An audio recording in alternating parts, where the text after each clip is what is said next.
hi guys, nandito rin sa Doming's Ngohiong. This is one of Cebu's most popular Ngohiong brands. If you love Ngohiong, you know, the Buanos love Ngohiong. And one of the best here, especially in Manalili, is Doming's Ngohiong. This is where we're gonna eat.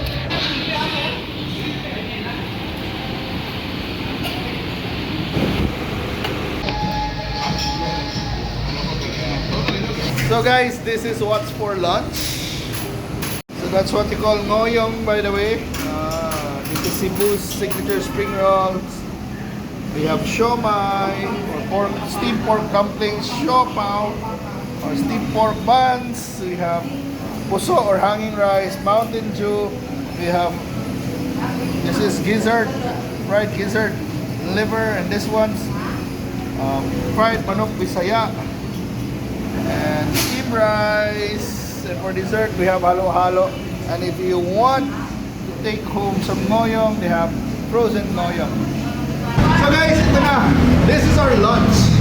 And for lunch, you can have all the specialties of ngohiong, but you know, we're here for this one. This is the ngohiong. This is like Cebu signature spring rolls. So it's so crunchy in the outside, and with their special spicy sauce.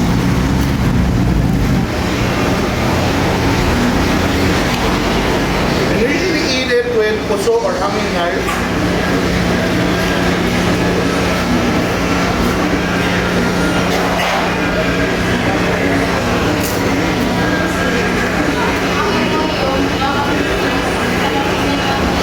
And you can have this even buy it frozen as well. Perfect. You want to travel to Manila, wala yung ngohiong diya, bring some. Buy here.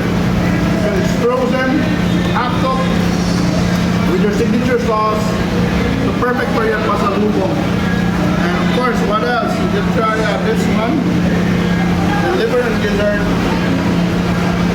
cooked ngohiong style. So it's really, it has a crunchy batter outside, so it's crispy on the outside.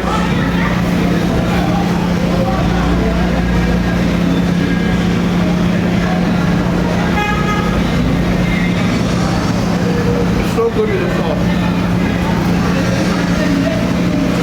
That's perfect enough. Siomai. We have siomai as well. Siopao and steamed rice.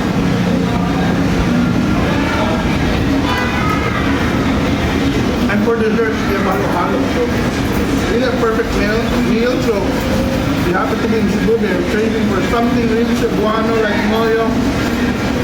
Visit Doming's here in Manalili and enjoy some of the best ngohiong, siomai, steamed rice, siopao, and more.